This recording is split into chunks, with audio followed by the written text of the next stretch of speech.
मंच पर उपस्थित सभी मान्यवर और सामने बैठे हुए सभी सुधी विद्वज्जन, नागरिक बंधु, माता भगिनी, समय का अभाव ऐसा हम कहते हैं। वास्तव में समय का अभाव ये असंभव बात है ना, क्योंकि समय समाप्त हो गया तो विश्व का विलय हो जाएगा। तो समय तो है और चलते रहता है, किसी को कम ज्यादा नहीं है। हम उस समय को मर्यादित कर देते हैं।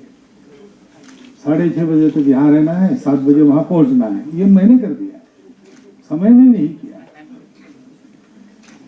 ऐसे दुनिया में बहुत कुछ चलता है। अपने देश के बारे में भी हमने ही पहले कुछ कर दिया, अब हमको ही उससे बाहर आना। ये बात सही है कि हम अपना इतिहास भूल जाए, इसलिए लोगों ने प्रयत्न किए। लेकिन वो अगर हमको ये बता रहे थे कि तुम्हारे ग्रंथों में सब गलत है, तुम्हारे पूर्वज मूर्ख थे, उन्होंने कोई रण गौरव धन गौरव प्राप्त नहीं किया और उनकी संतान होने से तुम नालायक हो, ये बताना तो उनको आवश्यक था, क्योंकि उनको अपना स्वार्थ को साधना था। लेकिन उस पर विश्वास रखना हमारे लिए क्यों अनिवार्य हो गया? ये तो हमारा दोष है। हमने अपनी श्रद्धा को बंद कर दिया। अभी सबूत दे रहे हैं हम, अब हर बात का सबूत थोड़ी मांगा जाता है। कितना भी आप कहें, हर बात का सबूत दिया नहीं जा सकता। इतिहास के सबूत प्राप्त करने की, उनको पक्का करने की जो प्रक्रिया है, वो भी कुछ हजार वर्षों के पूर्व के इतिहास को खोजते समय वो अर्थहीन हो जाती है। जैसे कार्बन डेटिंग कुछ हजार वर्षों पूर्व तक का ठीक चलता है, उसके पीछे गए तो उसमें भी गलतियां हो जाती है। और इसलिए अपने यहाँ पर जो इतिहास लिखा गया, वो आजकल जो इतिहास जैसे लिखा जाता है डेट देके ये सबूत, तो ऐसा नहीं, वो कथा के रूप में बताया गया। क्योंकि इतिहास क्यों सुनना है? वो मनोरंजन के लिए नहीं सुनना है, या एक इंफॉर्मेशन चाहिए, ऐसा भी नहीं। लेकिन इतिहास से कुछ बोध लेना है और उसके अनुसार अपने वर्तमान को ठीक बनाकर चलना है, ताकि भविष्य ठीक हो जाए। इतिहास का कोई उपयोग नहीं, ऐसा हमारे यहां माना गया है। इतिहास ही सब कुछ है, वर्तमान का कुछ उपयोग नहीं, ऐसे भी हमने कभी कहा। क्योंकि हम जानते हैं कि समय है, समय चलते रहता है। तो समय है, इसका मतलब वर्तमान, भूत, भविष्य तीनों है। इसका एक संबंध है। उस संबंधों को पहचानते हुए मनुष्य को जीना पड़ता है। और इसलिए इसका ज्ञान रखना बहुत आवश्यक होता है। कुछ ज्ञान हमको सीधा सीधा सबूतों के जरिए मिलता है, कुछ ज्ञान परंपरा से मिलता है। हमारे देश का जीवन इतना प्राचीन है और हमको बाहर से आकर हमको हमारी मूर्खता बताने का प्रयास करने वालों को ये आवश्यक था कि विश्व में उनसे प्राचीन कोई नहीं है, ये सिद्ध करना। और उन्होंने जो इतिहास मान लिया था, वो 4000 4500 साल पहले सृष्टि का निर्माण हुआ, यहां से शुरू होता था। तो हमारे सारे इतिहास को इधर लाना, फिर उसके लिए कुछ लोगों को खारिज कर देना, ये हुए ही नहीं। फिर रामायण महाभारत ये कविताएं हैं। यदि कविता, कोई कविता है 8000 साल चली है, 5000 साल चली है। केवल कविता होने से नहीं चलती है। लोकश्रुति की जो परंपराएं चलती है, वो इतने दीर्घकाल वही चल पाती है जिनके अंदर कुछ तथ्य है। कल्पनाएं इतनी लंबी नहीं चलती। लेकिन ठीक है, जो भी हुआ, सौभाग्य से इसको याद करना चाहिए, ये हमको याद आया, क्योंकि हमने ये जाना कि उधार की पहचाने, उधार की कलाएं नहीं चलती। हमारा क्या है वो बताना पड़ता है। दुनिया में ऐसा है, जीवन में भी ऐसा है। हाथी अगर साइकिल चलाए तो टिकट लेकर हम देखने जाएंगे तमाशा, लेकिन उसको हाथी का विकास नहीं कहा जाता है। शेर बकरी एक थाली में खाना खाते हैं, ये दृश्य देखने के लिए हम जाते हैं, उसको उसका विकास नहीं कहा जाता। उसकी अपनी प्रकृति, उसका अपना जीवन है। वैसे हर देश की अपनी प्रकृति, अपना जीवन। महाभारत को महर्षि व्यास ने ही ये जय नाम का इतिहास है ऐसा कहा है। और उनको झूठ बोलने का क्या कारण होगा? एक common sense which is most uncommon, उससे विचार किया तो हर बात का सबूत महाभारत में व्यास क्यों गलत बोले। व्यास ने कभी इंद्रप्रस्थ के सिंहासन की आस नहीं लगाई, न हस्तिनापुर के सिंहासन। वो तो एक ऋषि थे, उनको कुछ नहीं चाहिए था। लेकिन ये जो बात कही गई ना, महाभारत युद्ध का इतिहास नहीं, ये बात सही है। महाभारत में युद्ध है, लेकिन महाभारत क्यों कहानी के रूप में बताया गया? तो संहार को रोकने के लिए बताया गया। जन्मेजय के सर्प सत्र को आस्तिक ऋषि ने आकर रोका। जन्मेजय को अपनी गलती ध्यान में आई, वो हिंसा रुक गई। उसके बाद जन्मेजय व्यास महर्षि को पूछता है, व्यास महर्षि भी वहां आ गए कि इससे तो मैं बच गया, लेकिन आगे भी प्रसंग आएंगे, वो मेरे जीवन में आएंगे ऐसा नहीं, मानवता के जीवन में आएंगे। तो ये बताइए कि हमारे पूर्वजों की कीर्ति हमने सुनी है, कौरव पांडव दोनों हमारे पूर्वज है, और दोनों एक से बढ़कर एक वीर थे, बुद्धिमान थे, शास्त्र ज्ञाता थे, सब कुछ था। लेकिन उनमें एक बहुत बड़ा कलह हुआ और उसके चलते इतना बड़ा संहार हुआ, ऐसा हमें सुनते। कभी किसी को लगा नहीं कि ये कलह नहीं होना चाहिए? कभी किसी ने कुछ प्रयास नहीं किया उसको रोकने का? जन्मेजय की जिज्ञासा में ये भी बात वो कहता है, और इसलिए व्यास महर्षि उसको बताते हैं। इसलिए ये जो अभी कहा कि महाभारत युद्ध की बात नहीं है, वास्तव में महाभारत ये जीवन विद्या है। अपने यहाँ पर रामायण, तो मनुष्य ने कैसा होना चाहिए, मैंने कैसा होना चाहिए, ये रामायण पढ़ो, वो आदर्श है। दुनिया कैसी है उसमें कैसे चलना, मैं तो राम जैसे बनूंगा, लेकिन मुझे जिस दुनिया में से जाना है उसमें उसको टिकाए कैसे चलना, महाभारत पढ़ो। और जीवन के इस संघर्ष में चलते चलते अपने मन में भी खटास आ जाती है, गुस्सा आ जाता है, शत्रुता आ जाती है, हो सकता है, मनुष्य है हम, तो उससे निवृत्त होने के लिए भागवत पढ़ो। ऐसी वो श्रृंखला है। महाभारत ये जीवन विद्या है, और ये एक व्यक्ति के जीवन की केवल बात नहीं है, समाज जीवन कैसे चलता है, पूरा शांति पर्व, उसमें राष्ट्र को कैसे चलाना, किसके किसके क्या कर्तव्य होते, सारा विवरण है, शास्त्र है पूरा। और मनुष्य समूह ने सृष्टि के साथ कैसे रहना, ऐसा एक समग्र जीवन का बोध ये नहीं करेंगे तो क्या परिणाम होते हैं? ऐसा युद्ध होता है, ऐसा संहार होना पड़ता है।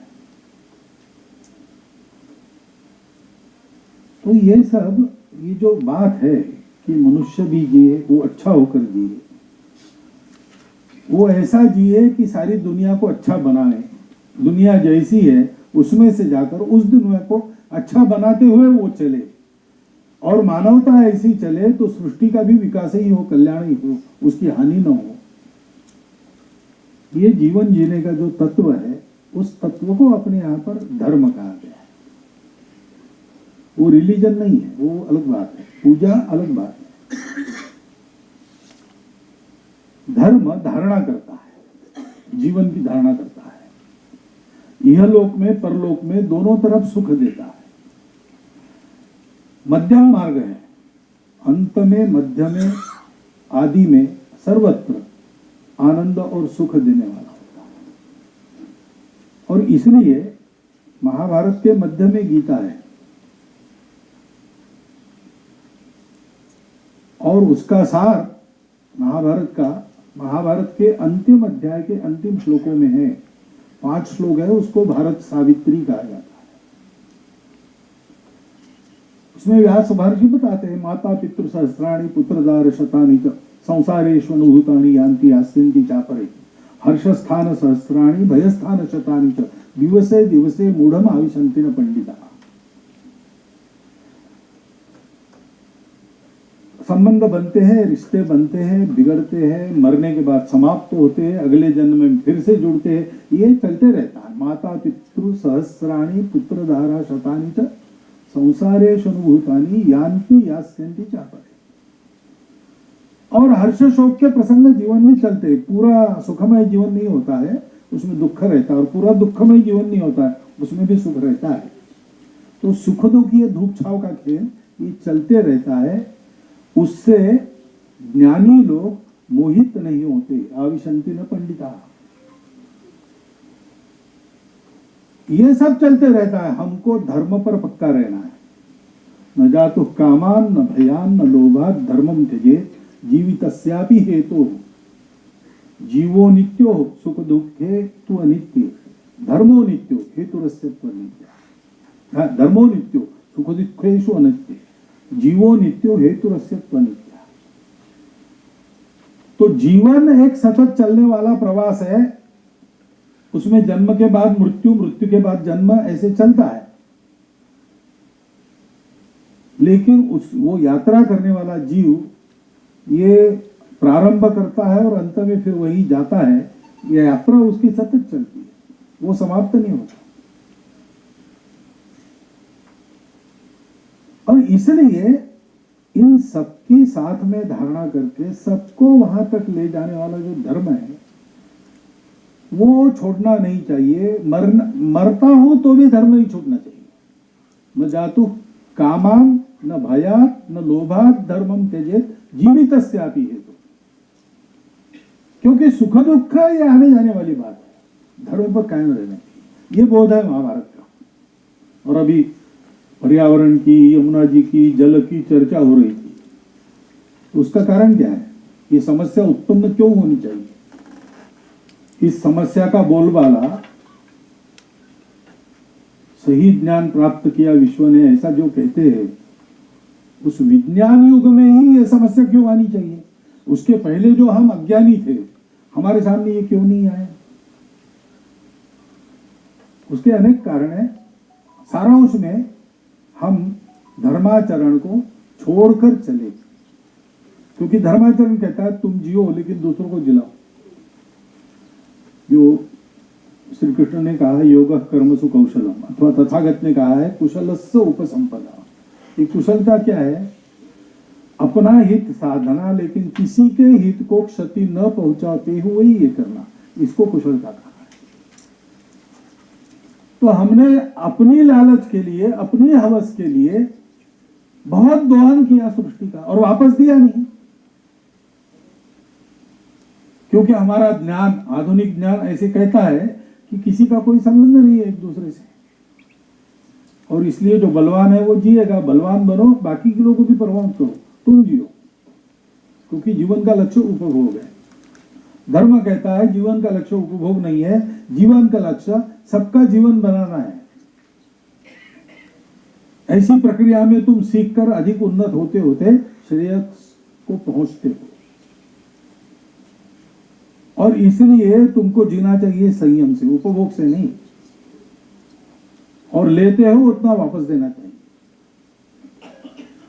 इस बात को जब मनुष्य ने छोड़ दिया तो सारी विपदा आ गई। बहती ऊर्जा को लेना छोड़कर पृथ्वी के जो भंडारित ऊर्जा के सारे भंडार है, जो कभी रिप्लेस नहीं होते, रिप्लेनिश नहीं होते, उनको हमने खोद खोद कर निकाला, समाप्त कर दिया। उसकी जो प्रक्रिया उसके उपभोग की है, उसमें से जो विष पैदा होता है वो सारे वातावरण में फैल गए। ये सारी बातें अपने यहाँ पर पहले से सोचकर बताई गई है। और हम भारत के लोग, हमने कुछ दशक या कुछ शतक कहिए, उसको ही भूलकर हमने निकाले।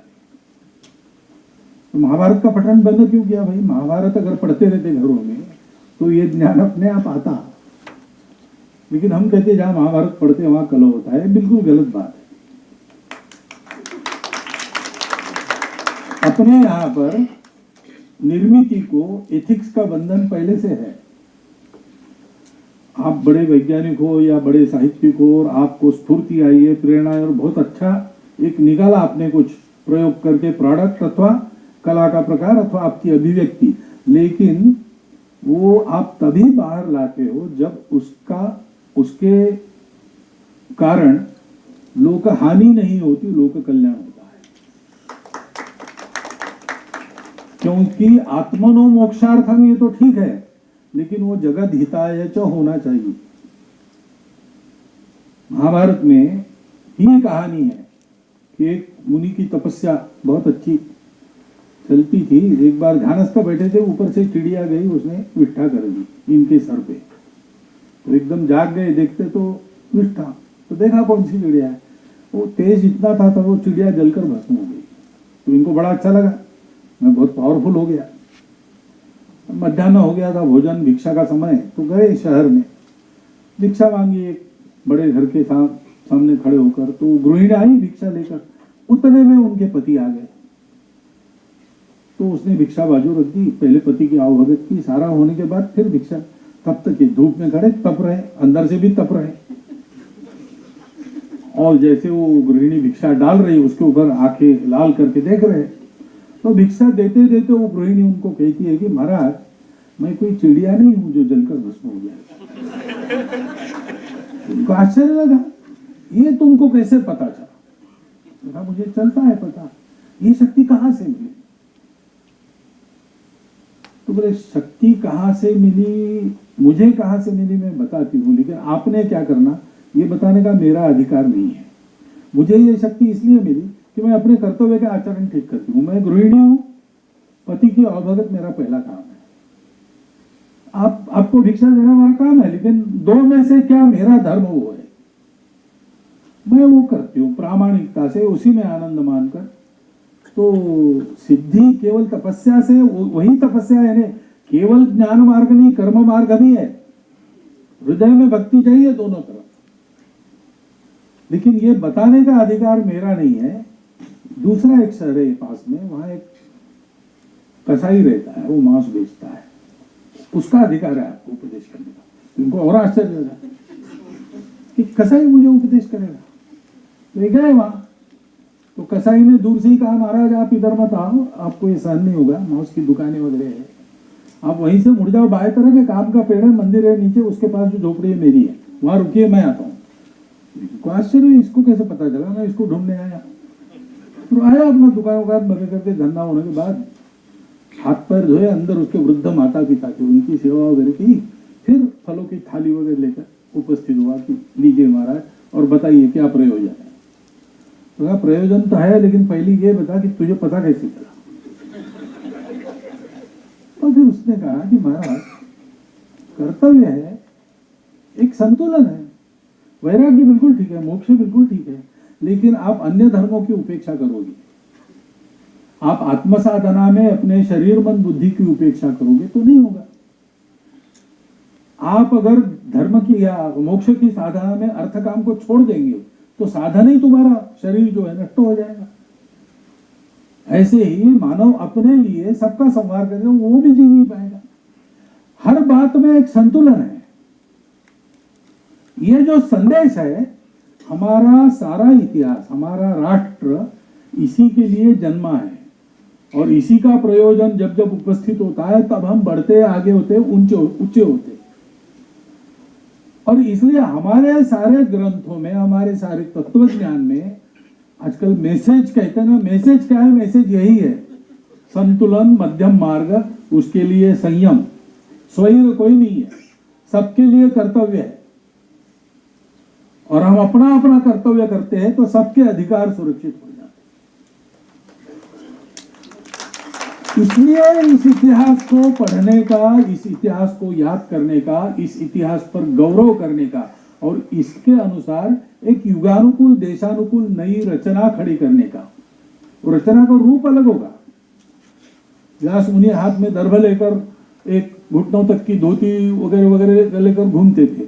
आज के और प्रबोधनकारों को वैसा घूमने की आवश्यकता नहीं, उनके पास वाहन है, कुछ है, लेकिन तत्व वो कायम रखते हुए एक युगानुकूल उसका रूप खड़ा करने की आवश्यकता हमारे लिए भी है। क्योंकि हम अगर भारत है तो भारत बनकर ही हम खड़े रहेंगे। हम चाइना बनेंगे, अमेरिका बनेंगे, रशिया बनेंगे, वो तो नकल होगी। वो तमाशा देखने के लिए लोग आएंगे दूर दूर से, लेकिन वो तमाशा होगा, वो भारत का विकास नहीं होगा। हमारी गाड़ी धीरे धीरे उस ओर मुड़ रही है, उस प्रकार जा रहे हैं, ये अच्छी बात है। लेकिन विश्व के लिए भी आवश्यक है, क्योंकि विश्व को एक नई राह चाहिए। अब 2000 वर्षों में इतने आगे आ गया विश्व कि अबाउट टर्न कर नहीं सकता, लेकिन संतुलन का धर्म मालूम नहीं, एक्सट्रीमिज्म मालूम है, इसलिए वो तुरंत वो लागू करता है, ये कम करो, वो करो। सारी गायों को आप बंद कर दो, गायों को बंद कैसा करेंगे? क्यों? गोबर से कार्बन निमित इतनी फैक्ट्रियां जिनकी है उनका नहीं होता, एक गाय भी मिली आपको, लेकिन ये चलता है, ये चलता है। उसमें कुछ धूर्तता भी है, लेकिन अज्ञान भी बहुत है। अब इतने आगे आ गए तो अबाउट टर्न कैसे करेंगे? एकदम नहीं हो सकता, गाड़ी पलट जाएगी। धीरे धीरे धीरे धीरे, लेकिन मन में रख करके अबाउट टर्न करना है।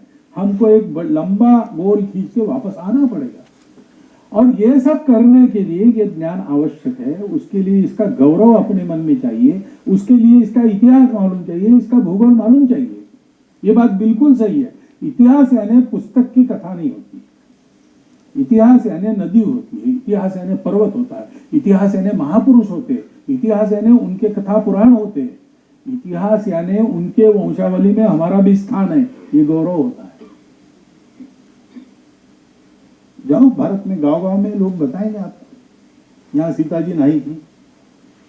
सीता जी कहाँ कहाँ भारत में जाकर वो नहाई पता नहीं, हर जगह बताते हैं। ये बड़ा टीला इसलिए है कि भीम ने इसको लाकर रखा है।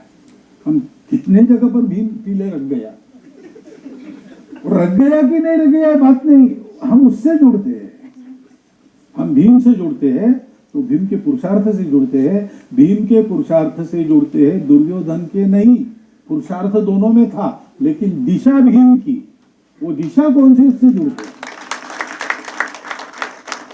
ये जुड़ना अत्यंत आवश्यक है। इसके लिए भूगोल, इतिहास, कथाएं सब कुछ चाहिए, और जैसा आज का जमाना है सबूत भी चाहिए।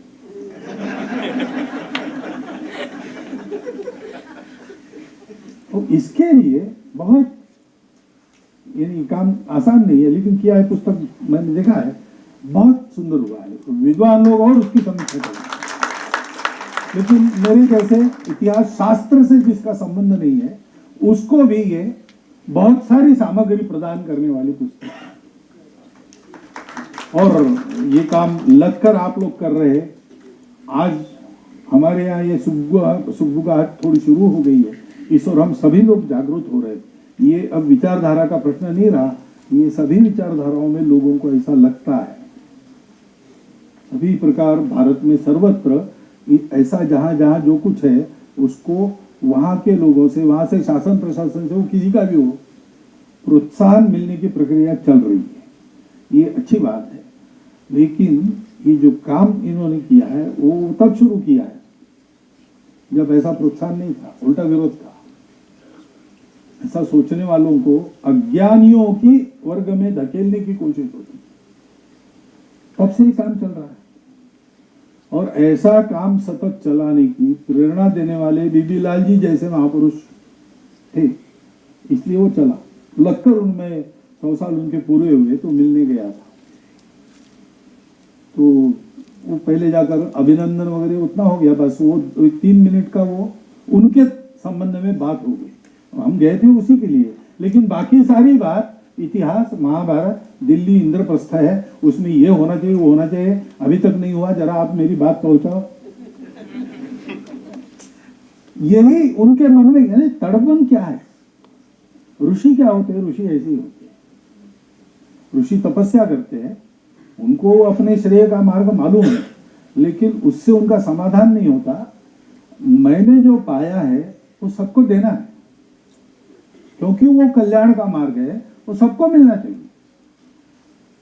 इस तड़पन से उनकी तपस्या श्रेय प्राप्ति के बाद भी चलती रहती थी। 100 साल की आयु में उस समय बीबी लाल जी को कुछ प्राप्त करना शेष नहीं था।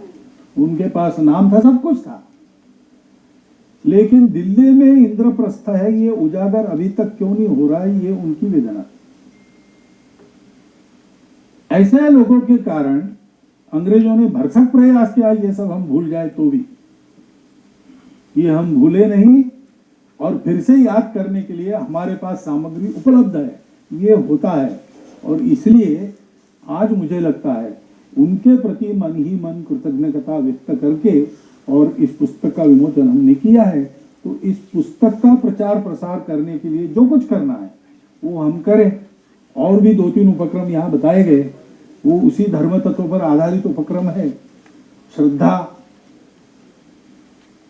के सिवा ज्ञान प्राप्त नहीं होता, उस श्रद्धा का उसको आधार है। तो उनके भी प्रचार प्रसार में हम सब लोगों के परिश्रम लगे। मुझे लगता है कि इस पुस्तक के प्रकाशन के साथ इस कृति की अगर उसको जोड़ मिल गई तो फिर आज बीबी लाल जी का जो हम स्मरण कर रहे हैं वह भी सार्थक होगा, इस पुस्तक का भी उपयोग होगा। ये सब हो, ऐसी शुभकामना मैं आपको देता हूं और मेरे 4 शब्द समाप्त।